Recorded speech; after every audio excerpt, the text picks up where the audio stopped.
Hello there. Well, just like with my last JFK assassination video, this one is completely impromptu, but I'll get the most I can out of it for you, because just like with the last one, I happened to be at this site for a cultural event. This is, of course, the Texas Theater, where Lee Harvey Oswald was arrested. Luckily, it is still here and functioning. Dallas is as bad as any major city about destroying historic sites. They really are.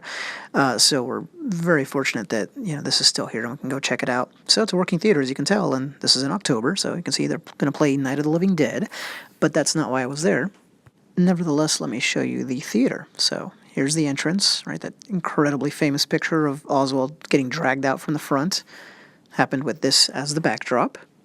That's the ticket taker's booth. There was no ticket taker present. It was a woman who worked there, but she was not in the booth at the time that Oswald entered the theater. For those of you who know the details, now you know the actual booth if you haven't gotten to see it before. Once you walk through and turn around, here are the doors. So I'm trying to give you as good a tour as possible here. I was there with friends, celebrating somebody's birthday, so I didn't want to just take pictures the entire time. But once you've walked in, if I now look in instead of backwards, which I just did, then here's the space. Some points of interest are how small it is. You can see the very back there. This is a one-theater and the stairs on the right. So if Oswald indeed went up to the balcony, as some allege, then those are the stairs he took. Now I'm looking back towards the entrance. This is a different staircase that leads up to an office, kind of at the front top of the theater. Just so you know, that had nothing to do with the assassination or its theories. So there's kind of this second balcony, so just to be aware, and that way you can avoid any confusion if you're reading about the events of that day in here. And one of the main things about the Texas Theater overall is just to notice how small it is. There's not a lot of places to hide. Now I've walked all the way to the back, and I'm looking back towards the front. You see how far away the doors are? So these days there's a bar there on the left, and it's a very loungy, cool kind of space that they've created out of it. And the theater is to my left. So when you walk into the theater from the entrance, it's to the right. Now I'm on the second level looking back towards the entrance. You can see the counter for popcorn and such on the left. Well, I assume that's what it was back in the day. I honestly don't know where that counter was, but that's a pretty good guess. And you can see the stairs on my left.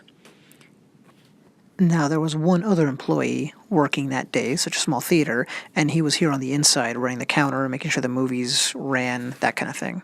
That included tearing the tickets in half so you could move back to the actual theater. And look at how small that is. Definitely not a multiplex like today. Now I'm on the second floor, and you can see that the internal balcony I talked about, it kind of wraps around and creates this space. So again, if you're at the balcony level, you have all this to just sit around at when you're outside. Kind of a neat touch. It even has little alcove-like spaces. This is kind of the main hallway. Now I'll just kind of look around. I'm heading up the stairs, poking around in every direction. And I'll just talk real quickly while I do that about how, I think the Texas Theater gets passed up by a lot of people when they're in town, just because it's not near downtown. It's not that far away, but, it's not in Dealey Plaza. People go there. They go to the Sixth Floor Museum. Of course, they see the Dealey Plaza and the grassy knoll. This is well worth checking out. Some high drama certainly took place here that day as well, on November 22nd. Also, plenty of fodder for conspiracy theories. Some of it, I think, pretty interesting and promising happened here that day as well. So I'm in the theater, and I know you can't see anything. My point there was just to show you what it's like when it's completely dark. Like during the movie, that's kind of what it would have been like, or maybe before it starts. So there's a stage, and it's right in front of the screen. So if you saw the movie JFK, when the police were kind of standing up and looking around, it would have been from this spot, looking towards where I am. And of course, I waited around long enough so that you could see a nice empty theater. It was pretty close to dead empty, but there were a few people in there that day. Of course, famously, they were showing a double feature, and Oswald went in there to hide out, whether or not he was the, gunman, patsy, both, you name it. This is the spot where he was kind of hiding out until he was found.